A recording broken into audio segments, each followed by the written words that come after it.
di Kampung Bomo, Kabupaten Deyai.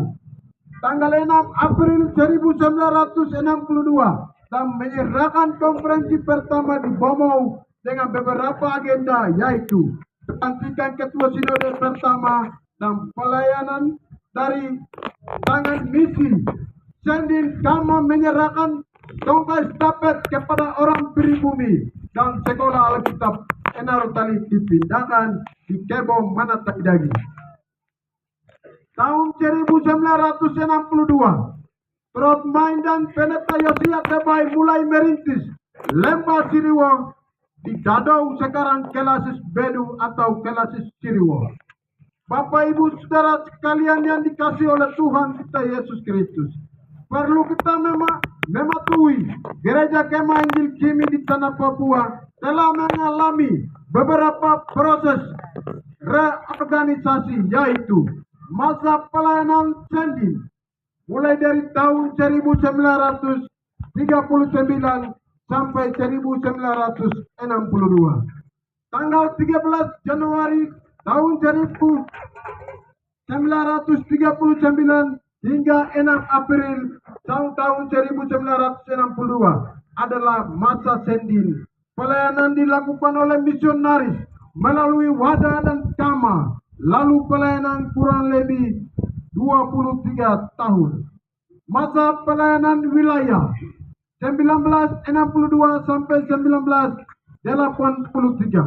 Sejak tanggal 6 April 1962 sampai 1983 adalah masa pelayanan Kemah Injil Gereja Masehi Indonesia Kimi Irian Jaya, yaitu selama 21 tahun.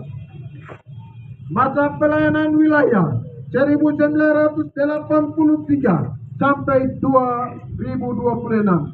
Sejak tahun 1983 sampai tahun 2006 adalah masa pelayanan Gereja Kemah Injil Indonesia atau dalam kurung GKI, yaitu selama 23 tahun. Masa pelayanan Gereja Kemah Injil Kimi di tanah Papua tahun 2006 sampai tahun 2026 hingga saat ini. Sejak tahun 2006 organisasi sudah berubah menjadi Gereja Kemah Injil Kimi di Sinode di tanah Papua.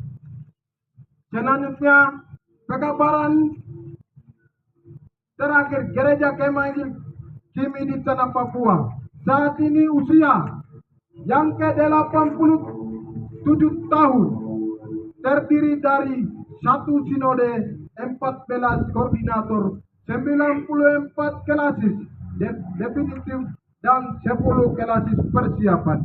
Jumlah anggota jemaat kurang lebih 900.000 di seluruh tanah Papua. Melalui momentum perayaan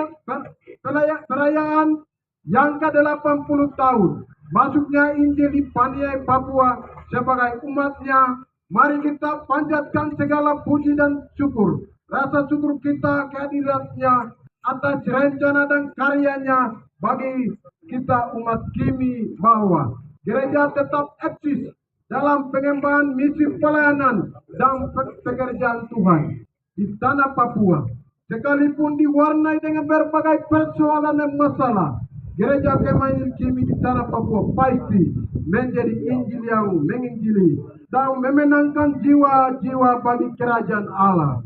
Suatu acuan jempol rasa salut dan menghargai dan setinggi-tingginya patut diberikan kepada para misionaris, guru-guru Injil, dan pioner-pioner atau para perintis gereja yang telah menanamkan benih kebaikan kepada umat Kimi di tanah Papua, agar itu dapat diterima menjadi teladan bagi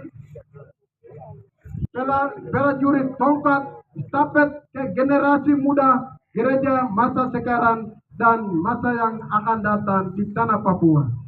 Demikian pembacaan sejarah mulai dari tahun 1939 sampai tahun 2026.